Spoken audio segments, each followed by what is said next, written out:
Hello साथीहरु, हजुरहरुलाई पनि यसरी कहिलेकाहीँ आफ्नो खाइस्याबाट अर्थात काम गर्ने ठाउँबाट चाहिँ घुमाउन भनेर लान्छ कि लाँदैन है। हामीलाई चाहिँ वर्षमा 2 चोटी जति चाहिँ हाम्रो होटलमा भएको सबै स्टाफहरुलाई घुमाउन भनेर लान्छ। अनि वर्षमा 2 चोटी चाहिँ हामी इनबाउन्ड अर्थात विदेशी स्टाफहरुलाई घुमाउन लान्छ के। अनि आज चाहिँ थियो हामी विदेशीहरुलाई घुमाउन लाने दिन। तर पानी परेर यस्तो हैरान दियो कि है, हामी चाहिँ पुरै घुमुन्जेल चाहिँ यो छाता चाहिँ छोडेन के, छातै ओढेर घुम्यौं है। तर पनि रमाइलो भएको थियो, सबैजना एकैचोटी जाँदाखेरि त रमाइलै हुन्छ।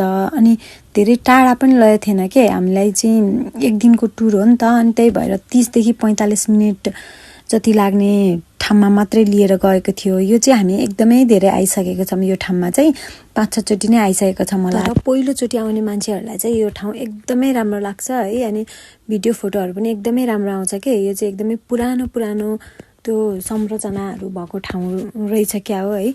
अनि यो एकदमै यो पोखरीहरुमा चाहिँ पोखरीहरु चाहिँ कति 8 वटा कि 9 वटा कतिवटा पोखरी अरे यहाँ वरिपरि रहेछ है।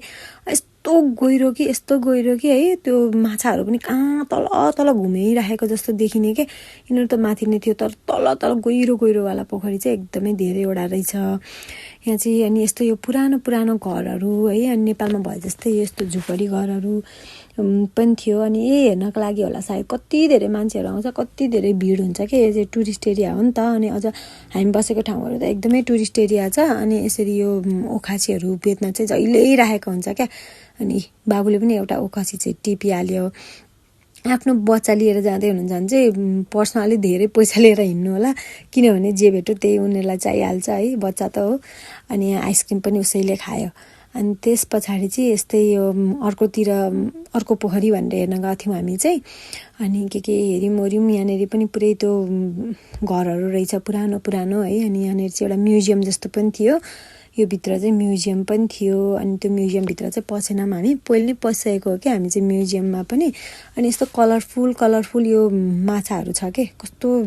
अनि यहाँनेरि चाहिँ के विश गरो भने के पुग्छ भनेर उनीहरुको अब हाम्रो नेपालको जस्तै होला नि त। अनि त्यस्तै खालको सोच रहेछ। अनि यसरी हामी यता अर्को पोखरी हेर्नतिर लाग्यौं। अनि यसरी बाबु चाहिँ खुसी भएर अगाडि बाटो उल्ले नै देखे जस्तै गरेर हिँडेको थियो पुरै मज्जाले। अनि अर्को पोखरीमा पनि, यो पनि एकदमै गहिरो के, त्यो थोरै भाग चाहिँ एकदमै गहिरो रहेछ। अनि यसरी लौका पनि फलेको, यत्रो लौका फलेको पनि देखाएँ मैले हैन। अनि त्यहाँबाट चाहिँ हामी त्यहाँ लगभग 1-1.5 घण्टा जति घुम्यौं होला। अनि त्यसपछि चाहिँ हामी फर्क्यौं। अनि यस पछाडी अर्को ठाउँमा चाहिँ हाम्रो जानुपर्ने थियो नि त। अनि हाम्रो चाहिँ अलिक गाउँ छ के, गाउँ नै हो भनौं न। अनि यसरी जंगलको बाटो फर्किनु पर्छ। अनि हामी चाहिँ लाग्यौं खाना खानतर्फ। अनि बाबु चाहिँ एकदम भोक लागेर होला, उ कतिखेर खाना पाउँछु भनेर पुरा बसिरहेछ। अनि यसरी हामीले चाहिँ खानाहरु पनि खायौं। मेरो बाबुलाई चाहिँ सोबा, उदुन, रामेन जे भए पनि एकदमै मन पर्छ। अनि यो चाहिँ सोबा चाहिँ एकदमै यहाँको फेमस हो नि त। अनि बाबुले चाहिँ मज्जाले खायो, अनि हामीले पनि मज्जाले खायौं र हामी लाग्यौं अर्को ठाउँतर्फ। अर्को ठाउँ चाहिँ हामीलाई यहाँनेरि यामानाकाको लेकमा लाने। अनि त्यसपछि त्यो बस चाहिँ यस्तो रोडमा पनि बस कुद्छ। अनि त्यही बस चाहिँ गएर सुइया पानीमा पनि कुद्छ के। अनि त्यस्तो कुद्ने भने थियो है, तर यो आको फुल भएर चाहिँ हामीले चाहिँ त्यहाँ चाहिँ चढ्न पाएनौं।